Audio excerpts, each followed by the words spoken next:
वर्मा खानदान दिल्ली में रहता था और इनके समाज में भी अच्छी खासी इज्जत थी। नहीं, वर्मा जी के 2 बेटे ही थे। प्रशांत की शादी संपन्न खानदान में पली बड़ी प्रीशा से हुई। प्रीशा और प्रशांत की शादी के लिए वर्मा खानदान की बस एक ही शर्त थी कि इनकी बहू नौकरी करने घर से बाहर न जाए और बिना कोई परेशानी किए खुशी खुशी इनका घर संभाल ले। आज वर्मा खानदान छोटे बेटे निशांत के लिए जानवी को देखने इसके घर आया हुआ था। भाई साहब, अल्लाह का दिया हुआ हमारे घर में सब कुछ है। हमें जहेज में आपसे कुछ नहीं चाहिए। बस एक ही ख्वाहिश है कि बहू घर में रहकर घराने को इज्जत दे और अपने हाथों से घरदारी करे। माफ कीजिएगा भाई साहब, लेकिन ये नौकरी के लिए पर्स उठाकर सुबह सुबह घर से बाहर जाने वाली औरतें हमें पसंद नहीं आती। आपकी जानवी हमें अपने निशानत के लिए बहुत पसंद है, लेकिन हम शादी के लिए तभी हाँ करेंगे जब ये भी हमारी बड़ी बहू प्रीशा की तरह घरदारी में अमल लगाने का वादा करेगी। इतने बड़े खानदान का रिश्ता जानवी ठुकराना नहीं चाहती थी। इसने भी सोचा कि भाई इतना बड़ा खानदान है, पैसे वाले लोग हैं, नौकरी की जरूरत भी क्या है। ठीक है, रानी बनकर राज करूंगी। जब घर में पहले ही इतना पैसा है तो किसी की चाकरी करने की जरूरत भी क्या है। और इसी तरह जानवी शादी के लिए हाँ कह देती है। शादी के बाद जानवी अपने ससुराल आ गई थी। ससुराल में सास, ससुर, बड़ी बहू और इसके 2 साल का बेटा जेठ प्रशांत और जानवी थे। जानवी इतने आलीशान बंगले को देखकर बड़ी खुश थी। शादी के 1 हफ्ते बाद। जानवी, क्या हाल बना रखा है तुमने कमरे का? पूरा दिन बस मोबाइल लेकर बैठी रहती हो, कभी काम पर भी ध्यान दे दिया करो। ये कैसी बातें कर रहे हो तुम मुझसे? अभी मेरी शादी को 1 ही हफ्ता तो हुआ है और तुम क्या चाहते हो कि मैं यहाँ पर घुस घुस कर पोछा लगाऊं? हाँ, तो अब 1 हफ्ता हो गया है ना। महारानी पालकी से उतरो और थोड़ा काम पर ध्यान दो। कमरे की हालत देख रही हो, पैर रखने का दिल नहीं कर रहा। ऐसा करो, आज कमरे की अच्छे से सफाई कर दो, झाड़ू पोछा डस्टिंग करके एकदम चकाचक कर दो। अरे 1 हफ्ता हो गया है, कमरे में पोछे तक नहीं लगाया। मैं कब से सोच रहा हूँ कि अब तुम्हें गंदगी दिखाई देगी और तुम कमरे की सफाई करोगी, लेकिन तुम महारानी तो जैसे आंखें बंद करके बैठी हो।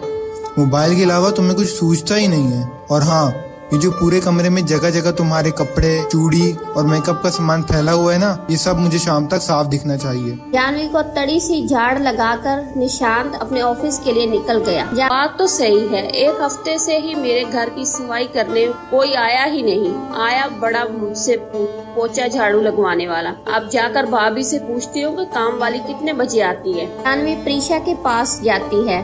भाभी, मेरा रूम बहुत गंदा हो गया है, काम वाली कितने बजे आती है? आई तो मेरे पास भेज देना, अच्छे से खबर लूंगी इसकी। 1 हफ्ते से मेरे कमरे की सफाई करने आई ही नहीं। तुम मजाक कर रही हो ना जानवी? अच्छा मजाक है। नहीं भाभी, मैं क्यों मजाक करने लगी, मैं तो सीरियस हूँ। अगर सच में तुम अभी तक नहीं समझी तो एक बहुत बड़ा झटका खाने के लिए तैयार हो जाओ। इस घर में बाई, काम वाली, नौकरानी जैसा कोई इंसान नहीं है। शादी के वक्त पापा जी ने पूछा तो था कि खुशी खुशी घर संभाल पाओगी या नहीं, तब तो तुमने हाँ कह दिया था। सब तुम ही हो यहाँ की काम वाली। हाँ, तो इतना बड़ा बंगला साफ कौन करता है? अभी तक मैं और मम्मी जी करते थे, अब से हम तीनों मिलकर करेंगे। ये तो बहुत नाइंसाफी है। आजकल तो मिडिल क्लास घरों में भी बाई काम करती है और ये इतने हाई क्लास होकर भी नौकर नहीं रख सकते। अरे जानवी, तुम तो इतने से ही घबरा गई। घरदारी का मतलब खाना, साफ सफाई, कपड़े, बच्चे, सब का काम तुम्हें ही खुद ही करना है। भाभी, आपकी शादी को इतने साल हो गए हैं, आपने कभी नौकरानी रखने के लिए नहीं कहा। रखने की बात कर रही हो ना, मैं तो नौकरानी पकड़ कर भी ले आई थी, लेकिन इन तीनों बाप बेटों ने इसको 4 दिन भी नहीं टिकने दिया। सिर्फ एक बार नहीं, बेचारी मम्मी जी कई बार नौकर रख चुकी है, लेकिन हमारे घर में कोई बाई टिकती ही नहीं। और अगर मेड के हर काम में कमी निकाल कर इसे बातें सुनाओगे तो वो रहेगी क्या? वो मेड थी, वर्मा खानदान की बहू नहीं जो इसकी बात सुनकर भी टिकी रहे। जानवी की बात सुनकर प्रीशा जोर जोर से हंसने लगती है। प्रीशा की बात सुनकर जानवी का तो सर ही चकरा गया था। इसने क्या क्या ख्वाब देखे थे और ये इसके साथ क्या हो गया था।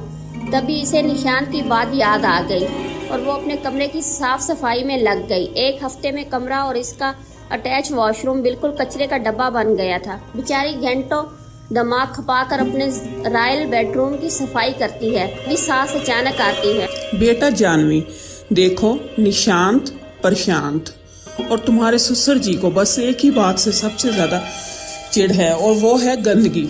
इसलिए बेटा ध्यान रखना कि घर में और स्पेशली तुम्हारे कमरे में सब कुछ साफ सुथरा रहे, नहीं तो इन तीनों का पारा आसमान छूने लगता है। और बेटा घर में सुकून रहे ये औरत के हाथ में ही होता है ना। मम्मी जी ने पूरा कमरा साफ कर दिया है, अब तो निशांत खुश हो जाएंगे ना। जैसे तुम सफाई का कह रही हो ना, वो डेफिनेशन नहीं है सफाई के इस घर में। बेड की चादर पर एक सिलवट नहीं होनी चाहिए, टेबल का कांच और खिड़कियां ऐसे चमकनी चाहिए जैसे इन्हें कभी छुआ ही ना हो। बाकी तुम खुद समझदार हो।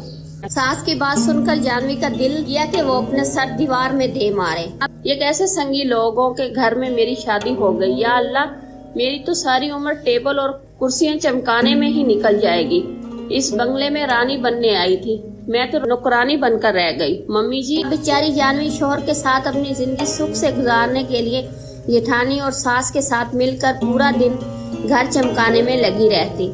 धीरे धीरे वक्त गुजरने लगा और जानवी ने अपनी प्रेगनेंसी की खुशखबरी सबको सुना दी। पूरे 9 महीने तो जानवी ने किस तरह गुजार दिए, लेकिन बेटी के जन्म के बाद तो घर में इतना काम हो गया कि कभी खत्म ही नहीं होता था। जेठानी का भी 3 साल का बेटा था, जिसकी वजह से वो पहले ही घर के काम के लिए इतना वक्त नहीं दे पाती थी। उधर जानवी के लिए बच्ची का काम के साथ साथ घर का काम संभालना बहुत मुश्किल हो रहा था। जानवी बहू, ये क्या है?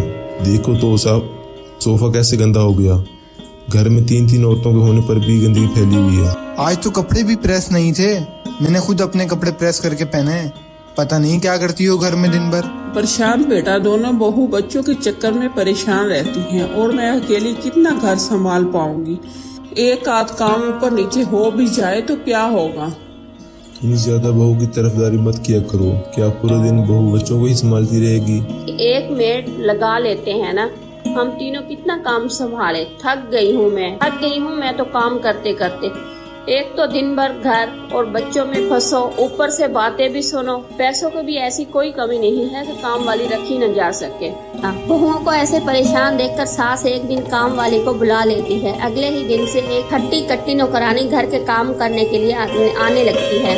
काम वाली हर काम बड़ा मन लगाकर करती है। झाड़ू, पोछा, बर्तन और खाना करने के बाद रूपा एक कोने में बैठकर चाय पी रही थी, तभी ससुर वहाँ आ जाता है।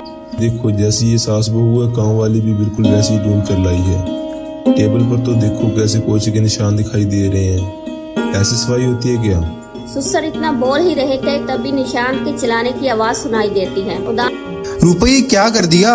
ऐसे काम करोगी तुम? मेरी सफेद शर्ट को मशीन में डालकर धोने के लिए किसने कहा तुमसे? ड्राई क्लीन की शर्ट थी वो। अब इस शर्ट के पैसे तुम्हारी तनख्वाह से काट लूंगा, तो कैसा रहेगा? माफ कर दो साहब, मुझे पता नहीं था, आगे से ऐसा नहीं होगा। आसमान से रूपा वापस से डस्टिंग का कपड़ा लेकर टेबल को रगड़ कर साफ करने लगती है। ये बाथरूम के फर्श पर किसी ने डिटर्जेंट डालकर छोड़ दिया है। सच सच बताओ, ये तुम्हारा काम है ना? साहब, मेरे को लगा थोड़ी देर डिटर्जेंट डालकर छोड़ दूंगी तो अच्छे से साफ हो जाएगा। मेरा पैर टूटते टूटते बचा है, तुम्हें जरा सी भी अक्ल नहीं है कि टाइल्स को कैसे साफ किया जाता है? मेरा हिसाब कर दो मैम साहब, मैं आपके यहाँ काम नहीं कर सकती। आपके लिए यहाँ के मर्दों को काम वाली नहीं चाहिए, जिन चाहिए जिन। बाबा, मेरे को तो काम की कमी थोड़ी ना है, आप ही झेलो इन लोगों को। मैं नौकरानी हूँ, बीवी थोड़ी ना है जो सारी जिंदगी गालियाँ सुनेगी। 4 जली कटी बातें सुनाकर रूपा भी भाग गई। अगले दिन से काम की सारी जिम्मेदारी फिर से घर की औरतों पर आ गई। बात तो काम वाली की 100% सच थी कि काम वाली को आप जली कटी सुनाओगे तो वो अगले दिन से ही गायब हो जाएगी। और बीवी, वो तो बेचारी बिन बिगाड़ की एम्प्लॉय होती है। क्यों, सच कहा ना, अगले दिन से फिर तीनों सास बहू काम में जुट जाती हैं।